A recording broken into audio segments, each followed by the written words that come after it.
Good afternoon. Today is Monday, December the 1st. It's about 12:51. So I'm starting my story time a little bit early today. In the past 2 weeks, I've been starting it probably after 1 o'clock.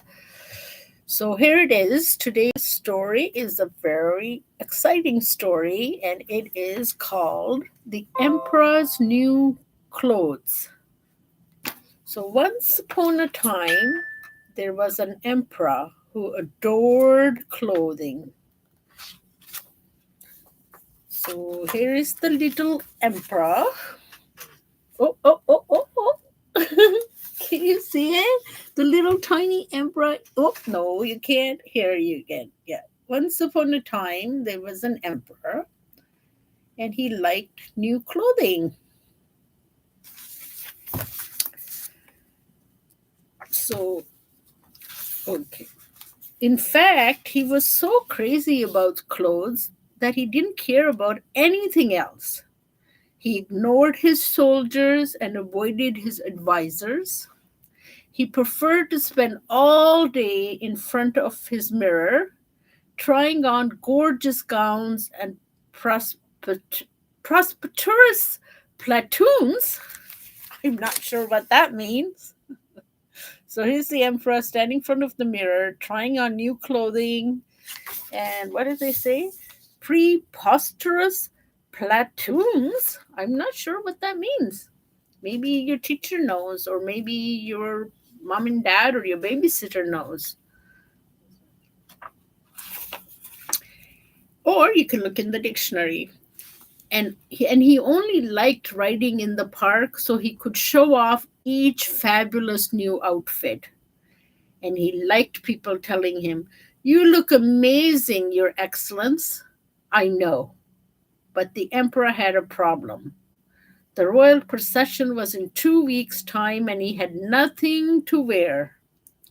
So, this is the emperor. He's getting ready to go out again and he wants to have something new to wear so people would admire him and his new clothing. "You must have something, Your Excellence," said Boris, his servant. "You already have 7,332 outfits." Oh my goodness. That's 7,332 outfits. "But I have worn them all before," moaned the emperor. "And I want to look so splendiferous that people will talk about me for years to come. Go and find me the finest cloth makers in town," he ordered.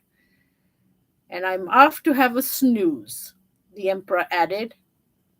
"It's been a rather tiring morning going through my clothing, all 7,332 outfits." Boris spent all day looking for an incredible outfit. And that's like the emperor's servant. He wasn't having much luck until two strangers rushed up to him.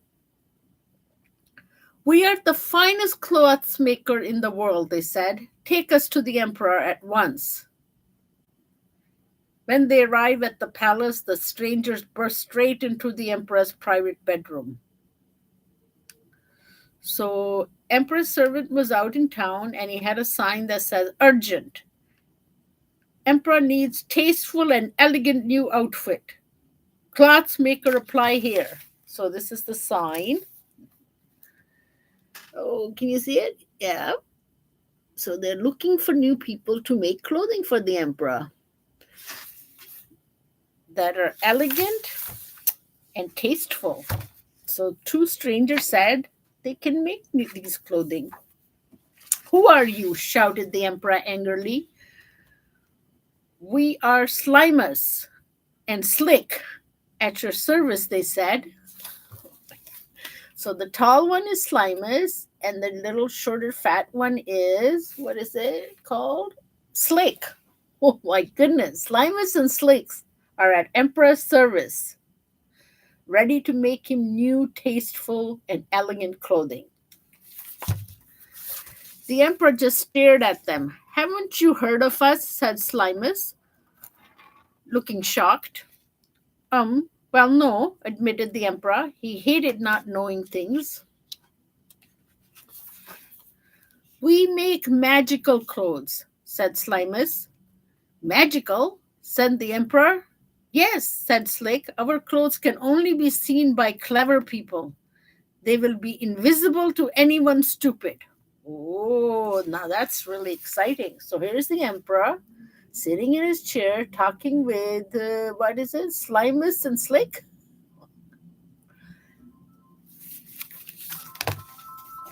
So anyone who can do their job properly won't be able to see them either, Slimus added with a sly smile. Boris gulped. What if I can't see the clothes, he thought. Oh my goodness. So they're promising to make magical clothing for the emperor, and they're saying that only the clever people will be able to see the clothing, not the stupid one. And they also people who do their job properly, they're the only one who can see the clothing. Wow. These are really interesting and special clothing they're promising. So, Emperor is thinking that he is going to get a new pair of pants and a new shirt.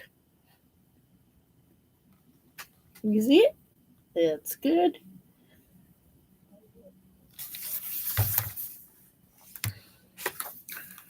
The Emperor was very excited. Make me a magic suit this minute, he cried. I It won't be cheap, replied Slimus and Slick. Take this, said the Emperor, handing them a sack of money. You can work in the palace, take anything you want. Is there anything else I can get you? We will also need 5 fudge cakes, 10 tubs of vanilla ice cream, and a constant supply of your finest chocolate, said Slimus. That would really help our work, added Slick. Oh my goodness, so they now want some food to go with it. Fudge cakes, vanilla ice cream, and finest chocolate that the emperor could offer them while they work on making his new suit. As soon as they were alone, Slimus and Slick laughed until their bellies ached and their faces turned purple. The fool believed us, cried Slimus. We're going to have lots and lots of lovely money. What's that supposed to mean? Do they think the emperor is a fool? Or do they think his servant is the fool? Let's see. Slimus and Slick set up their workshop in the palace. They told the emperor that he couldn't see the suit until it was finished. Every day the emperor crept past their door. Finally, Slimus and Slick invited him to see the splendid new outfit. Oh, you're excellent, said Slimus, bowing low. We're so delighted to see you. The emperor looked at the room. He looked again. This is terrible, he thought. I can't see anything at all. I'm not worthy of being emperor. But aloud he said, it's magnificent. So he's lying. He doesn't want them to think that he's not fit for his job or he's not suitable for his job. Oh, crumbs, thought Boris. I can't see a thing. That's the emperor's servant. He gulped. How tasteful, he said. He lied too, because he didn't want anybody to think that he's not doing his job well. The palace footmen were worried. Each thought the other could see the magical material. Splendid, they said in unison. Oh my goodness, so many people are lying. Slimus and Slick pretended to take the material down from the loom. Loom is like the what was it? It's like a piece of equipment they used to use in olden days to make cloth. They made cuts in the air with huge scissors and sewed using needles without any thread. Everyone clapped loudly. The emperor even gave Slimus and Slick medals for their excellent sewing. On the morning of the royal procession, the emperor went to put on his new clothes. He was filled with nervous excitement. Would your majesty care to undress? Said Slimus. I will bring over the cloak and the train. So now the emperor is convinced, or he doesn't want anybody to know that he's not doing a good job of being an emperor. So he has to pretend that he can see these clothing that Slimus and Slick have made for him.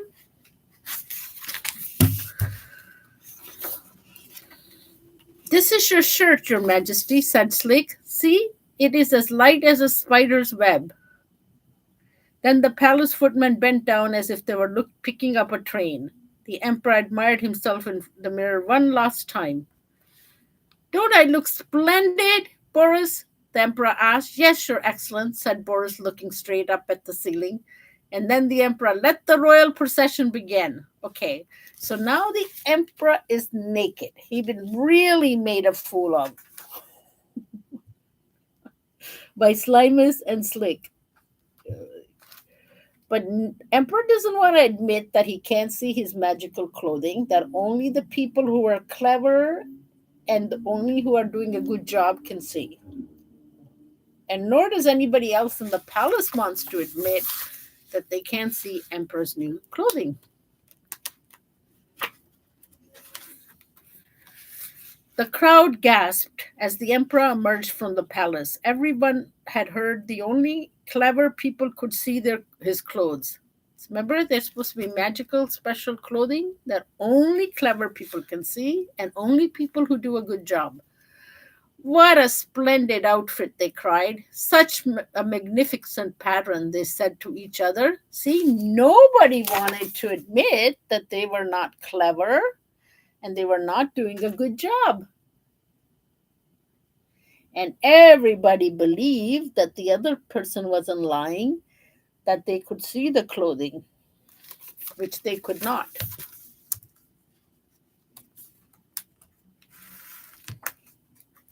So emperor is now down, out on the streets, butt naked, walking down the street, thinking he has magnificent magical clothing on.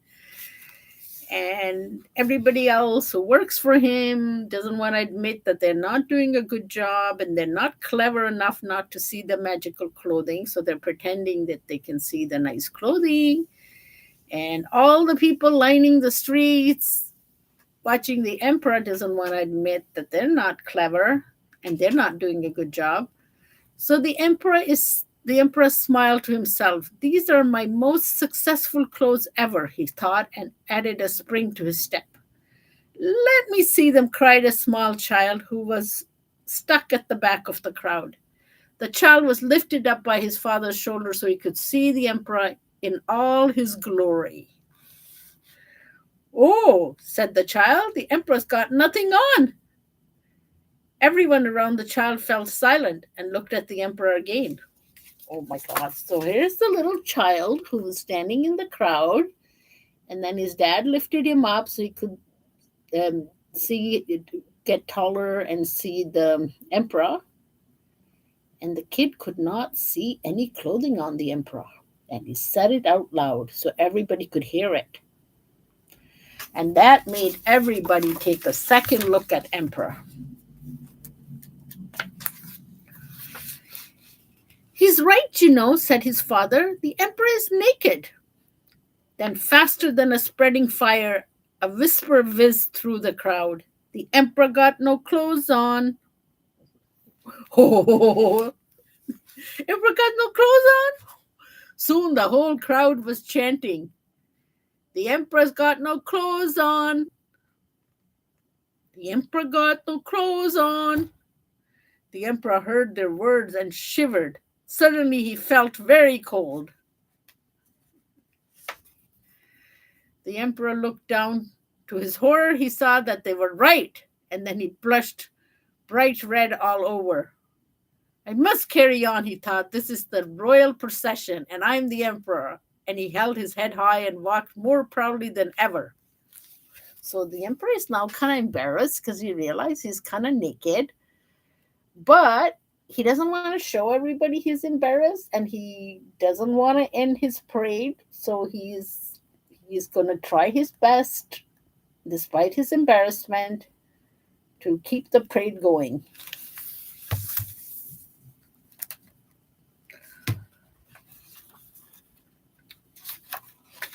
And what happens next?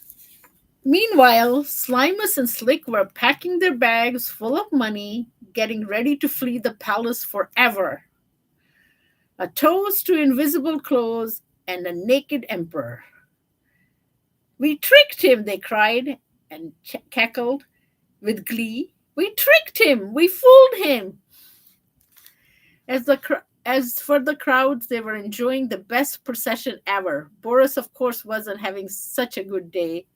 Oh, well, he thought as he followed the emperor home. At least one thing turned out the way he wanted. People will talk about the emperor's new clothes for years to come. And this is exactly what the emperor wanted. He wanted people to talk about his clothing for years to come. But he didn't know he was going to get fooled by two clever people who tricked him into believing that he had clothing on when he didn't. So this is it. So today's story is over. I hope you enjoyed it. And what did you learn from this story? Did you learn anything from this story?